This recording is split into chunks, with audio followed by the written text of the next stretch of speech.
Assalamualaikum. A few moments later. Assalamualaikum warahmatullahi wabarakatuh. Bangsa tanpa tahu sejarah masa lalu, asal usul budaya, bagaikan pohon tanpa akar. Maka dari itu pentingnya mengetahui sejarah. Di sini saya Rina Nurpinasari dan saya Tiara Maharani. Saya Adis. Saya Sipa Istiqodia. Saya Dia. Akan menjelaskan tentang pengarahan proses perlawanan penindasan ekonomi perang.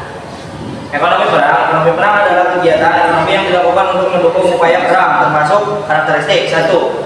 Mobilisasi sumber daya, mengalokasikan sumber daya untuk keperluan perang. 2. Produksi senjata, meningkatkan produksi senjata dan amunisi. 3. Pengawasan ekonomi, mengontrol harga, distribusi, konsumsi barang.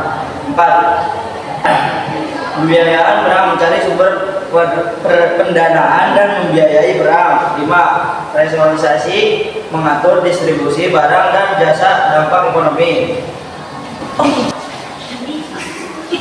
Pengendalian di bidang pendidikan dan kebudayaan. Pengendalian di bidang pendidikan dan kebudayaan dapat dilakukan melalui beberapa cara. 1. Kurikulum, yaitu untuk mengatur materi dan struktur pendidikan.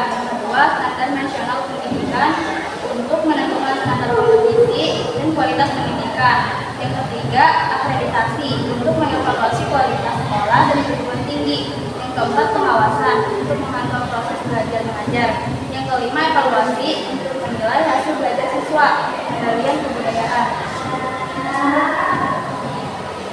Pengolahan Ramusa, promosi muda adalah strategi pemasaran untuk meningkatkan kesadaran dan penjualan produk pisang. Musa melalui berbagai saluran berikut beberapa strategi pengarahan Ramusa. 1.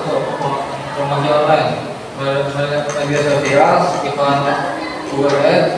2. Pameran dan ekspor produk pisang. 3. Kerjasama dengan pedagang dan distributor. 4. Iklan dan di radio dan TV lokal. 5. Promosi melalui influencer dan blogger. Amin ya. Peran melawan sang tirani. Peran melawan tirani mencakup peran individu. 1. Mengkritik kebijakan tiranis. 2. Mengorganisir protes dan demonstrasi. 3. Membuat petisi dan kampanye online.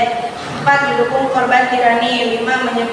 Menyebarluaskan informasi dan kesadaran peran masyarakat. 1.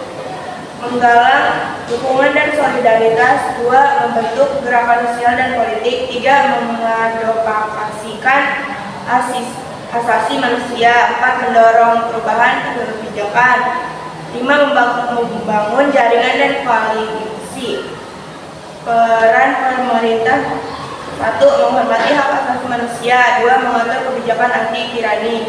3. Mengawasi dan mengontrol kekuasaan. 4. Mendorong transparansi dan akuntabilitas.